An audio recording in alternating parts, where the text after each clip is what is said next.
preparando desde hace algunas semanas atrás esta serie de estudios acerca de las bienaventuranzas, y me gustaría, ¿verdad?, si usted tiene la oportunidad de ir haciendo sus anotaciones. Hay información a veces que es indispensable que vayamos revisando.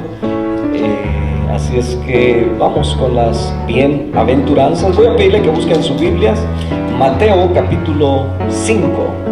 Mateo capítulo 5, y vamos a estar leyendo los versos del 1 al 12.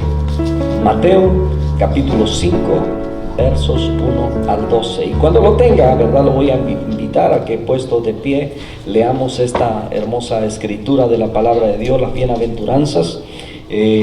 También creo que lo tenemos en pantalla. Vamos a ver, ahí está, miren, bienaventuranzas. Si alcanza, en caso de que no tenga Biblia o no alcance a ver por las letras tan pequeñas en su Biblia, pues ahí tenemos ayuda visual.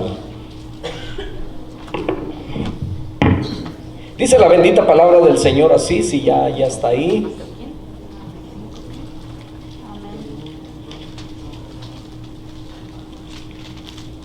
¿Y cómo dice que dice?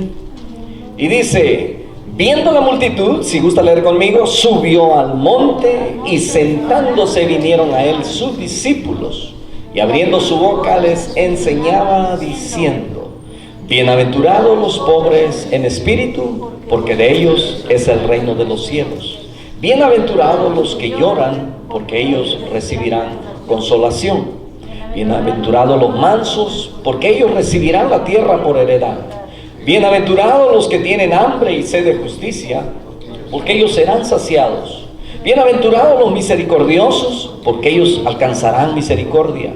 Bienaventurados los de limpio corazón, porque ellos verán a Dios. Bienaventurados los pacificadores, porque ellos serán llamados hijos de Dios. Bienaventurados los que padecen persecución por causa de la justicia, porque de ellos es el reino de los cielos. Bienaventurados sois cuando por mi causa os vituperen y os persigan, y digan toda clase de mal contra vosotros mintiendo. Gozaos y alegraos, porque vuestro galardón es grande en los cielos, porque así persiguieron a los profetas que fueron antes de vosotros. Señor, en esta tarde, al estar ante tu presencia, venimos con un corazón gozoso de recibir tu palabra y de que nuestra alma sea alimentada a través de ella. En el nombre precioso de tu Hijo amado, nuestro Señor Jesucristo, te damos honor, honra y gloria. Amén. Tomen asiento, mis hermanos.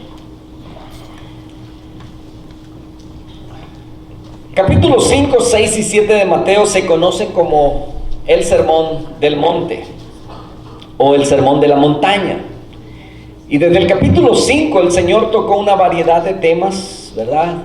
Tal como las bienaventuranzas, la sal, la luz, la ley, la ira, el adulterio, el divorcio, los juramentos, la venganza, el amor hacia los enemigos, las limosnas, la oración, el Padre Nuestro, capítulo 6, el ayuno, el dinero y las posesiones, las preocupaciones y los afanes, el juzgar a los demás, la oración efectiva, la regla de oro, la puerta estrecha, el árbol y su fruto, verdaderos discípulos y los dos cimientos.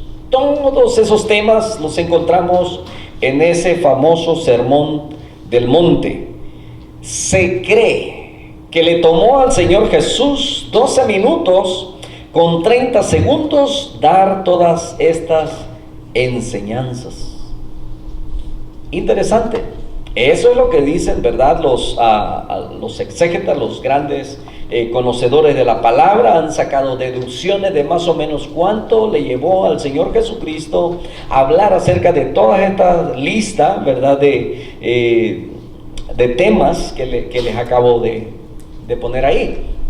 Ahora, en Mateo aparecen nueve veces, ¿verdad?, la palabra bienaventurados, mientras que en Lucas solo aparece 4 veces.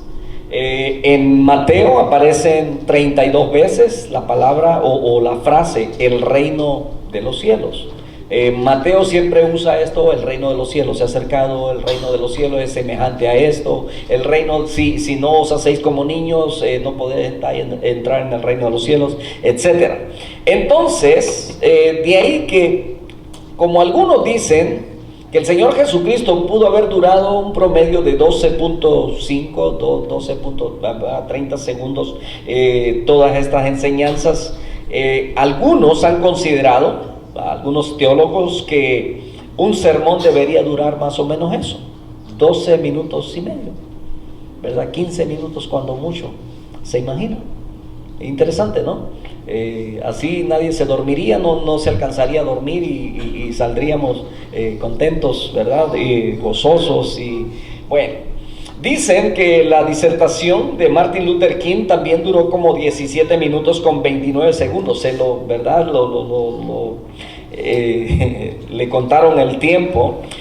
Lucas capítulo 6, verso 20 al 23, en Mateo aparecen 9 veces la palabra bienaventurado, mientras que en Lucas solo 4 veces. El capítulo 8 de Mateo nos hace referencia de que Jesús bajando, ¿verdad? Bajó del monte donde había estado. Eso quiere decir que estaba en una parte alta, habiendo subido, y mucha gente vino, estaba alrededor, y él estaba hablando acerca de todos estos temas. Saben que en el Antiguo Testamento termina con una maldición, y tenemos de Malaquías a Mateo un promedio de 400 años de silencio, donde no pasó nada, donde no hubieron profetas, donde Dios no habló con su pueblo. El pueblo cayó en una desobediencia, habían abandonado el templo, los levitas ya andaban, ¿verdad?, trabajando en otro lado. El pueblo dejó de diezmar, dejó de dar. Entonces el pueblo se descuidó completamente, de tal manera que Dios ya no usó profetas para hablar, hasta que se levantó Juan el Bautista y vino preparando el camino del Señor. Por eso, cuando leemos en la Escritura, ¿verdad?, aquellos que hemos estado llevando el discipulado avanzado, nos encontramos con que él dice que los profetas son hasta Juan. Entonces, si el Antiguo Testamento termina con una maldición, ¿verdad?, hay un tiempo de silencio, y curiosamente en Mateo, ¿verdad?, comienza con una bendición. El propósito principal de Mateo era demostrar que Jesús es el Mesías que había de venir, y la palabra, el reino de los cielos, ya dijimos que aparece 32 veces. Dicen los estudiosos que hay 4 maneras de cómo nosotros debemos entender las bienaventuranzas. Porque sabe que nosotros leemos, ¿verdad?, lo que leímos ahorita, capítulo 5 del 1 al 12, y leímos, ¿verdad?, bienaventurados los pobres, bienaventurados los mansos, bienaventurados los pacificadores, y eso fue todo. Pero cuando empezamos a profundizar en cada uno de estas circunstancias, nos damos cuenta que hay mucho que aprender. Por ejemplo, dicen, ¿verdad?, que tenemos que entender las bienaventuranzas de esta manera. Dice unos, como un código de ética para los discípulos y una forma de conducta para todos los creyentes. Ahí están los bienaventurados, los que lloran, los pobres, los mansos, los que tienen hambre y sed de justicia, los misericordiosos, los pacificadores, los de limpio corazón. Segundo, algunos consideran que las bienaventuranzas debemos entenderlas como un código o forma de conducta para todos los creyentes. Otros dicen que es el contraste entre los valores del reino y los de este mundo, que son temporales. Tercero, el contraste entre una fe superficial que tenían los fariseos y los escribas, y una fe real que es la que Jesucristo demanda a cada uno de sus seguidores o discípulos. No sé si voy muy rápido y usted está entendiendo estos diferentes puntos de vista en la que no coinciden algunos de los grandes exégetas o pensadores. Entonces, el cuarto dice que las bienaventuranzas muestran cómo las expectativas del Antiguo Testamento serían cumplidas en el Nuevo Reino. Mire, la palabra bienaventurado aparece 9 veces en Mateo, 4 en Lucas, un total de 13 veces. En el capítulo 6 de Lucas aparece 4 veces, pero aparece 9 veces más en el resto del Evangelio. En el Evangelio de Juan aparece 2 veces, nada más. y en Marcos no aparece ni una sola vez. Interesante, ¿no es cierto? Ahorita vamos a entender qué es bienaventurado. Bienaventurado, Makarios, que es la palabra original en griego. La palabra Makarios significa dichoso, feliz, bendito. Y cuando dice felices los pobres, los que lloran, felices los mansos, felices los que tienen hambre, felices los misericordiosos, felices los de limpio corazón, dichosos los pacificadores, se va a dar cuenta usted de que hay un contraste, porque alguien llora de felicidad, pero el pobre, ¿verdad? Es feliz siendo pobre. Hay un contraste que es lo que vamos a ir viendo a través de estos estudios. Makarios es una palabra para referirse también a Dios. Salmo 68, verso 35 dice que temible eres, oh Dios, desde tus santuarios. El Dios de Israel, Él da fuerza y vigor a su pueblo. Bendito sea Dios. Se da cuenta que la palabra Makarios, que quiere decir bendito, bienaventurado, dichoso, feliz, ¿verdad? Eso se le atribuye también a Dios. Entonces, esta es una palabra también que se refiere a Dios. Otra escritura, bendito, ¿verdad? Es la palabra bienaventurado en este pasaje y se refiere a Dios. Salmo 119 en el verso 12 dice: bendito tú, oh Jehová, enséñame tus estatutos. La misma palabra, Makarios, se usa para nuestro Señor Jesucristo en 1 Timoteo 6:15. Dice: la cual a su tiempo mostrará el bienaventurado, o sea, el dichoso, el bendito, ¿verdad? El Rey de Reyes, el solo soberano, Rey de Reyes y Señor de señores. Entonces, todo eso nos enseña esta palabra, bienaventurados. Esta palabra se usa para referirse a Dios, al Señor Jesucristo, a nosotros los creyentes, y la Biblia nos llama bienaventurado. Perdón, la Biblia no llama bienaventurado a ninguna persona que no es cristiana. ¿Ok? Vamos a estar claros en eso. Estas son las únicas bienaventuranzas que encontramos en la Escritura y que son importantes y que pueden ser de bendición para nosotros. Lucas 11:28. Voy a regresarme un poquito. La Biblia nos llama bienaventurados, ¿verdad? No llama bienaventurado a los no creyentes. Cuando nosotros venimos al conocimiento de la palabra y somos salvos, escuche bien, el Espíritu Santo viene a morar en nosotros. Y otra vez esa escritura que repetimos muy seguido, Efesios capítulo 1, versos 13 y 14, que dice que desde el momento en el que nosotros, habiendo oído la palabra de verdad y habiendo creído en él, el evangelio de nuestra salvación, desde ese momento nosotros fuimos sellados con su Espíritu Santo. Dice que es las arras de nuestra herencia hasta el día de la redención de la posesión adquirida. Quiere decir que desde que usted le recibió al Señor Jesucristo en su corazón, usted no le pertenece a Él, a nadie más. Amén. Y luego buscamos más palabras y nos vamos a Romanos 8, donde dice que nada nos puede separar del amor de Dios que es en Cristo Jesús. Entonces nosotros hemos sido sellados por el Espíritu Santo. Cuando venimos al conocimiento de la palabra, somos salvos. El Espíritu de Dios viene a morar en nosotros. El Espíritu produce en nosotros, escuche bien, hemos hablado del fruto del Espíritu. Produce amor, gozo, paz, paciencia, benignidad, bondad, fe, mansedumbre, templanza. Todas esas cosas las produce en nosotros. Produce un gozo, una paz, una felicidad que no puede ser producida por ninguna circunstancia. Y como no es producida por ninguna circunstancia, tampoco puede ser afectada por ninguna circunstancia. Amén.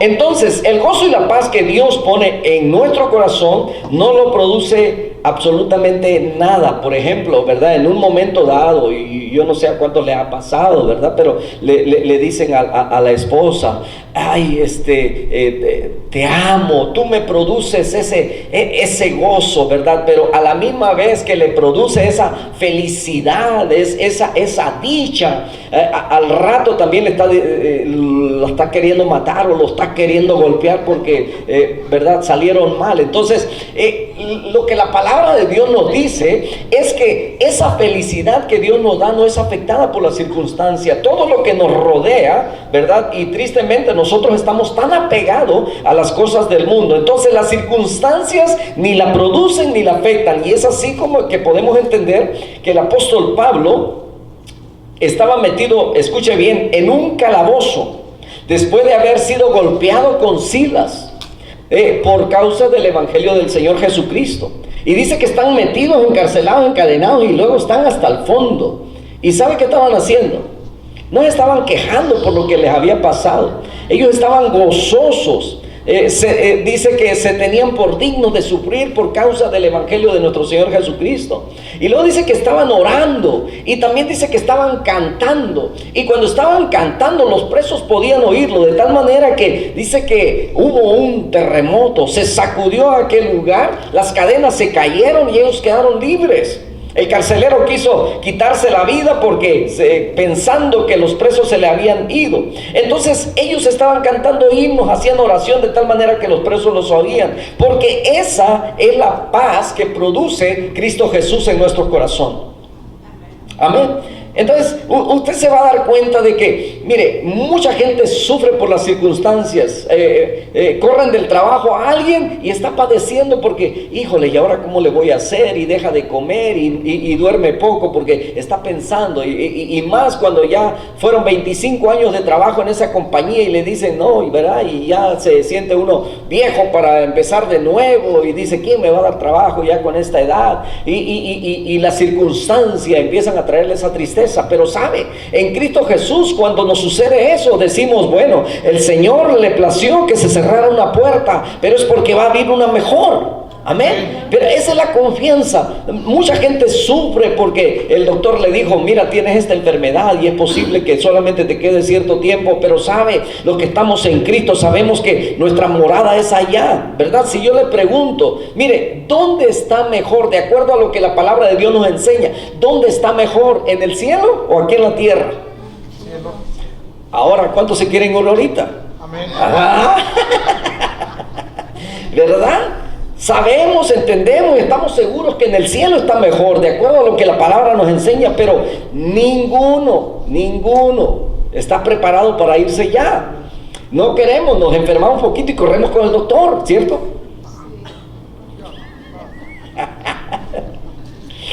Híjoles. Bueno, cuando leemos, ¿verdad?, acerca de las bienaventuranzas, bienaventurados los que lloran, los que tienen hambre, ¿verdad?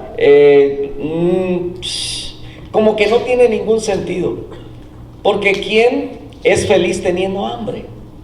¿Quién es feliz, verdad, por no tener lo que necesita y vive en la pobreza? ¿Quién puede ser feliz? Entonces esto es un contraste entre los valores espirituales y las cosas terrenales.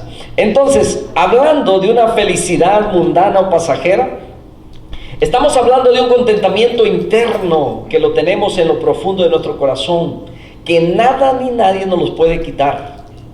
Entonces, ¿sabe que hay muchos misioneros, muchos creyentes, muchos hermanos nuestros en otras naciones que están padeciendo persecución, que sus familias se las están matando, que le destruyen su casa, etcétera? Están pagando un precio muy alto por el evangelio, pero para ellos es un gozo sufrir por el evangelio porque ellos están seguros para dónde van. Le platicaba a alguien que nadie está preparado para irse de este mundo o para morir, pero creo yo que cuando ya el Señor estableció su tiempo para nosotros y de alguna manera caemos en esa enfermedad y llega a nuestro corazón no resignación, sino esa seguridad de que ya no vamos a estar mucho tiempo aquí. Creo que Dios prepara a la persona, prepara a su siervo, prepara a su hijo para pasar esa etapa, ese momento. Mire, por ejemplo, vemos a Esteban, ¿verdad? A Esteban lo están apedreando por causa del evangelio. Y dice que puesto de rodillas, ¿verdad? Y le están lloviendo las pedradas.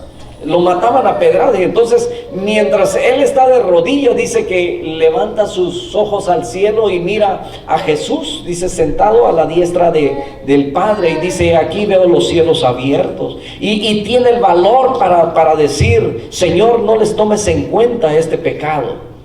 ¿Me entiende?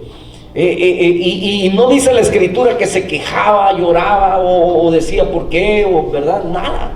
Él solamente estaba rindiendo su vida a aquel. Y bueno, el Señor Jesucristo ahí mismo también nos habla, nos dice que no le temamos a aquel que solamente puede, dice, matar el cuerpo, sino dice que le temamos a aquel que no solamente puede destruir el cuerpo, sino también el alma en el infierno.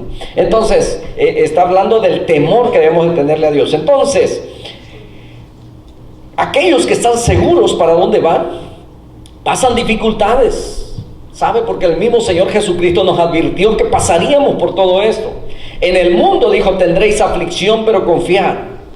Entonces, vamos a tener dificultades, mis hermanos. Por supuesto que sí, porque el Señor ya nos lo dijo. Porque vivimos en un mundo que no es justo, donde hay maldad, cosas malas pasan y nos pueden pasar a nosotros también. Así es la cosa. Yo no he conocido algún pastor que no se enferme, que no le salga algún negocio mal, que no lo defrauden, etcétera. O sea, no estamos exentos de todo eso. Cosas malas pasan. A buenos pastores les han pasado cosas, les han matado a sus hijos, les han violado a la esposa, etcétera. De cosas terribles, porque vivimos en un mundo malo. Y el Señor Jesucristo nos advirtió que tendríamos aflicción. Gracias a Dios nosotros vivimos en un país donde no suceden cosas tan terribles como en otros países, donde la gente tiene que estar escondida, ¿verdad? Para estudiar la palabra, para adorar a Dios. Algunos tienen que hacerlo en silencio para que no sean descubiertos. Entonces, hay un sentimiento interno que produce gozo, paz, bendición, felicidad. Y esto, mis hermanos, tenemos que atribuírselos a Dios, a Cristo, a nosotros y a nosotros sus hijos.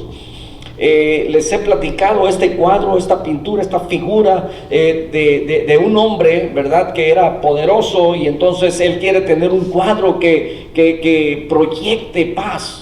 Y entonces había uno que, ¿verdad? Pintó allá un bosque hermoso con pájaros, árboles, un río en medio con aguas mansas, y otro, ¿verdad? Partes desérticas, etcétera. Cada uno se esmeró, se esforzó, pero hubo uno que pintó un cuadro donde las olas se levantaban altas así, ¿verdad? En una tormenta, estaba lloviendo. Las nubes negras, habían relámpagos, las palmeras por causa de la tormenta tan grande, el viento estaba así de lado una. Entonces cuando le traen ese cuadro, esa pintura, y él dice, yo pedí un cuadro que proyectara paz, esto no proyecta paz, esto no enseña acerca nada de la paz. Y entonces le dice el pintor, le dice, mire, eso es la paz, dijo, mire, enfóquese ahí donde está la palmera estaba así de lado, dijo, acerque su mirada, dijo, ahí en la palmera hay un nido, en ese nido hay un ave, eso es paz. Hay tormenta, hay rayos, hay de todo, pero ella está en paz, tiene paz. Esa es la paz, esa es la dicha, esa es la felicidad que el Hijo de Dios debe experimentar en tiempos de dificultades, en tiempos de tormentas, en tiempos cuando todo se ve tan oscuro. Tenemos que tener la seguridad de que Dios está con nosotros, que Dios está en control. Amén. Esa es la paz, esa es la felicidad, esa es la bienaventuranza. Es algo que va en contra de las circunstancias, lo contrario de todo lo que está pasando. Entonces, estas no son las únicas bienaventuranzas que encontramos en la Escritura, que son importantes y que pueden ser de bendición para nosotros. Lucas 11:28 dice, y él dijo, antes, bienaventurados los que oyen la palabra y la guardan. Esto es de acuerdo al pensamiento divino espiritual, no de acuerdo al mundo. Lo que este verso dice es que usted y yo somos felices, mis hermanos, de oír la palabra de Dios y de guardarla de acuerdo al mundo. Eso no funciona, pero de acuerdo a Dios sí. Somos felices por escuchar precisamente esta tarde de que Dios nos ama, de que estamos en sus manos y que podemos tener paz en medio de las circunstancias.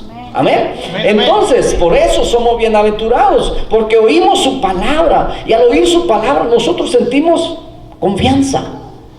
La fe viene por el oír, y el oír la palabra de nuestro Dios. Entonces en Juan 20:29 Jesús le dijo, porque me has visto, Tomás, creíste. Y luego dice, benditos, felices, dichosos los que no vieron y creyeron. ¿Y sabe qué? En ese cuadro, ahí cabe usted y quepo yo. Iba a decir cabo, pero no, esa es otra. Romanos capítulo 4, verso 8, dice la Escritura, bienaventurado el varón al quien el Señor no inculpa de pecado. Y esto es importantísimo.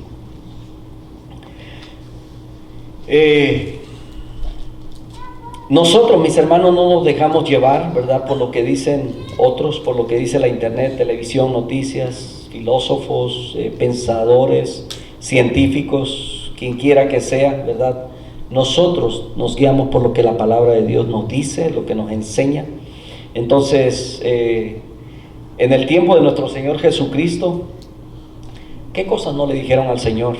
Dijeron que tenía demonios, lo acosaban con preguntas con maldad para agarrarlo en algo, acusarlo, matarlo.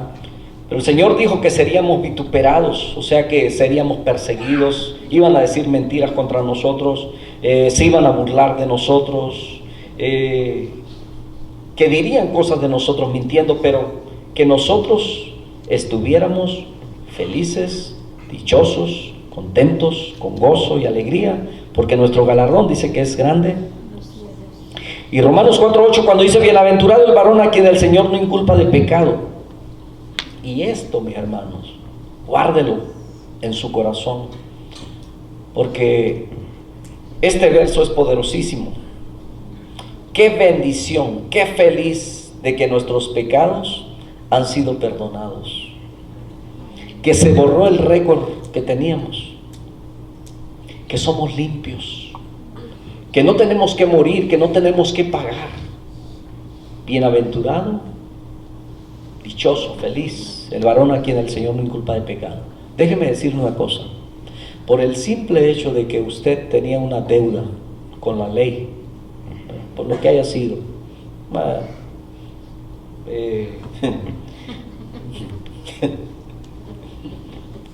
yo no sé nada de nadie, ¿ok? Violaciones de tránsito, faltas, etcétera. Entonces, pero qué feliz, ¿no es cierto?, cuando usted se presenta ante el juez y entonces haya misericordia, haya gracia, y le dicen, no te preocupes, no tienes que ir a la cárcel, es más, puedes salir de aquí caminando y no debes absolutamente nada, eres libre de irte. Wow. ¿Acaso como que el corazón se alegra? Por supuesto. Y estamos hablando de cosas terrenales, mis hermanos. ¿Cuánto más cuando la palabra de Dios dice que sin Cristo estábamos condenados?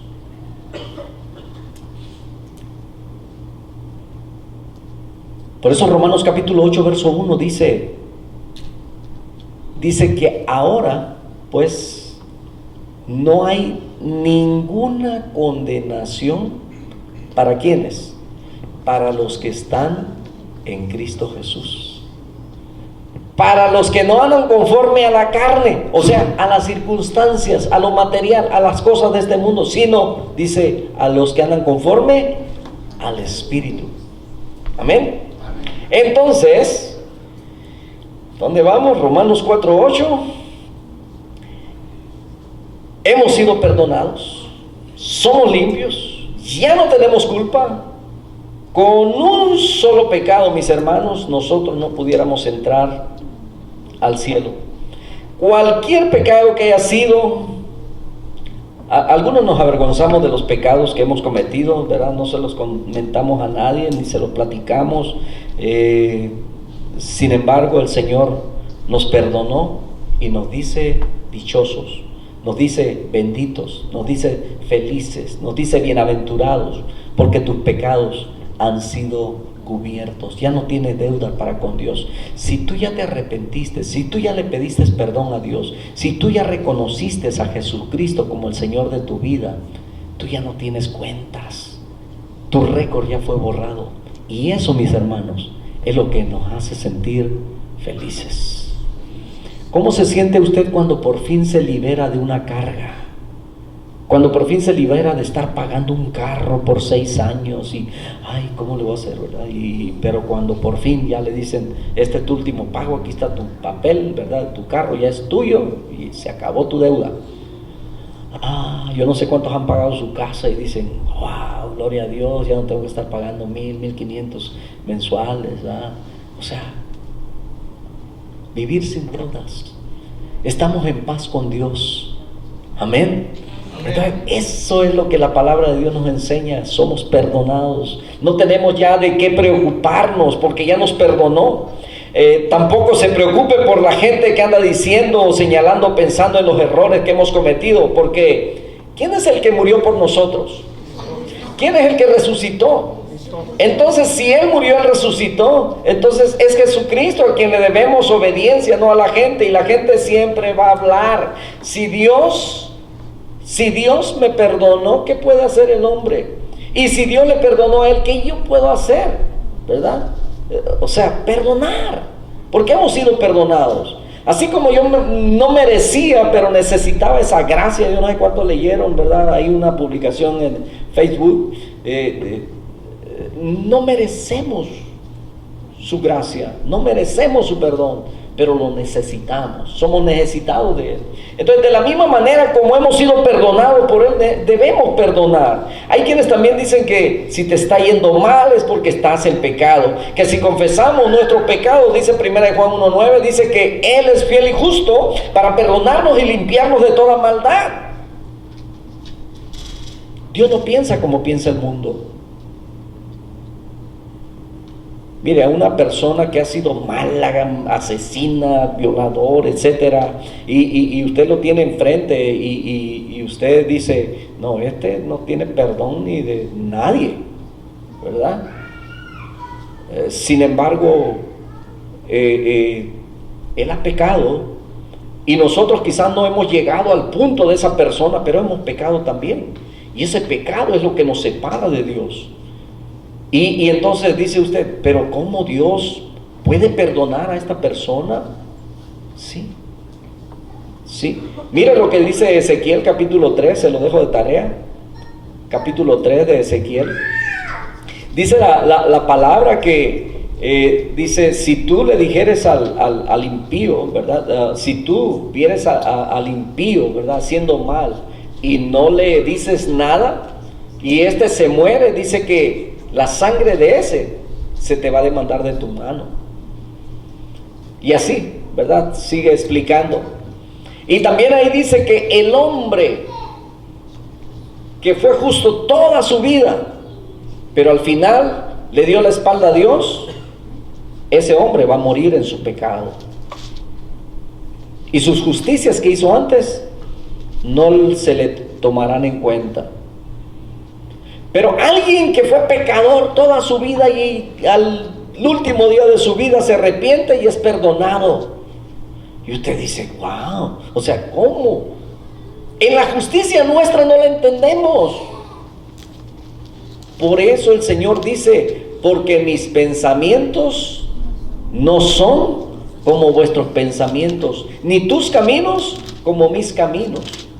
Y entonces nosotros, ¿verdad? Vivimos en un mundo que se mueve de alguna manera. Si alguien te la hace, ¿en qué pensamos primero? Casi se nos sale el espíritu, ¿verdad? Y queremos actuar carnalmente, llevado por las emociones y por esas cosas. Y entonces, pero todos tenemos debilidades. El mundo, ¿verdad? Todos hemos pecado. Un hombre que ha sido sinvergüenza toda su vida, el sinvergüenza más grande del mundo, pero si a Dios le place limpiarlo para sus propósitos, esta enfermedad, ¿verdad? Consecuencia de mi maldad. Nos enfermamos porque nuestro cuerpo en este mundo será siempre enfermizo. Vivimos en un mundo lleno de enfermedades y que todos en un momento dado estaremos pasando por esas pruebas. Y no es que Dios se comporta como algunos creen, que solo espera a que tú la riegues y está detrás de ti, ¿verdad? Para darte el leñazo, la disciplina, como algunos creen. No, Dios es bueno. Dios es un Padre amoroso. Amén, amén. Y Dios nos ama, ¿verdad? Él quiere lo mejor para nosotros. Por eso nos da su palabra, para que nosotros podamos dirigirnos y dirigirnos bien. Voy a parar por aquí, ¿verdad? Para que podamos en esta noche tener tiempo, darle suficiente tiempo a la oración. Necesitamos orar. Todavía nos queda otra parte que me gustaría, ¿verdad? Que estuviéramos revisándola la próxima semana. Y vamos, luego, esto solamente es la introducción a la bienaventuranza. Luego vamos a empezar. ¿Por qué los pobres? ¿Por qué los que lloran? ¿Por qué los pacificadores? Y vamos a aprender tanto de eso, mi hermano, como usted no tiene idea. Así es que lo voy a invitar a que en esta tarde, por favor, póngase de pie. Vamos a cerrar esta parte. Amado Señor, te damos muchas gracias por tu palabra. Gracias por estas bienaventuranzas. Tu palabra nos enseña, Señor, que somos dichosos por tenerte a ti. Somos dichosos porque tu palabra, Señor, podemos escucharla. Somos dichosos, somos bienaventurados, somos felices porque aún sin haberte visto, Señor, hemos recibido, hemos creído, Señor, en ti. En esta tarde, Padre, te suplico, Señor, para que tú estés obrando, tocando, Señor, las vidas, los corazones, y permítenos caminar, Señor, en esa santidad. No por las circunstancias, Señor, sino que ese gozo, esa dicha que ya hay en nuestro corazón, que podamos aplicarla a nuestra vida diaria, Señor. Que no seamos movidos, que nuestra dicha no sea afectada por las circunstancias, por tristezas, por enfermedades o por situaciones, Señor. En el nombre de Jesús, ayúdanos, Padre amado, a entender tu palabra, a asimilarla de tal manera que nos nutra cada vez que estamos en tu casa. En el nombre precioso de tu Hijo amado, nuestro Señor Jesucristo. Amén. Mientras usted sigue orando, yo quiero hacer esta invitación en esta tarde. Es muy posible que usted se arrima, se acerca, escucha la palabra de Dios, pero no ha hecho una decisión en su corazón. Yo quiero invitarle en esta tarde. Si usted todavía siente que no ha entregado su vida al Señor Jesucristo, que usted necesita el perdón de sus pecados, que necesita decirle al Señor: perdóname, límpiame, porque todavía hay peso sobre mí que siento que es pecado y que no te los he entregado a ti. ¿Habrá alguien en esta noche que le gustaría abrir su corazón y decirle al Señor: Señor, ven a mi corazón, ayúdame, límpiame, borra ese mal récord de pecado que tengo delante de ti? Le gustaría decirle al Señor en esta noche. Levante su mano, yo quiero orar por usted. ¿Habrá alguien? Con toda confianza, con toda sinceridad, dígale al Señor. Todos tienen los ojos cerrados, ¿verdad? Nadie le va a decir: qué pecador. No, todos hemos necesitado de la gracia de Dios. Le gustaría decirle en esta tarde: Señor, ven a mi corazón. Levante su mano, yo quiero orar por usted. ¿Habrá alguien? ¿Habrá alguien? Padre eterno, en el nombre de Jesús, si hay alguien, Padre, que no ha entregado su vida completamente a ti, te suplico, Señor, para que tú tomes el control de su vida. Dice tu palabra que tú pones en cada uno el querer como el hacer. Ten misericordia y permite que siga, Señor, escuchando tu palabra y que pueda tomar esa decisión tan importante en su vida, la mejor,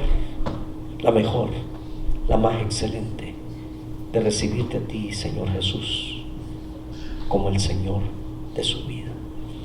Gracias te damos por este estudio, en el nombre de Cristo Jesús. Bendice a tu iglesia, Señor. Amén. Amén. Tomen asiento, mis hermanos.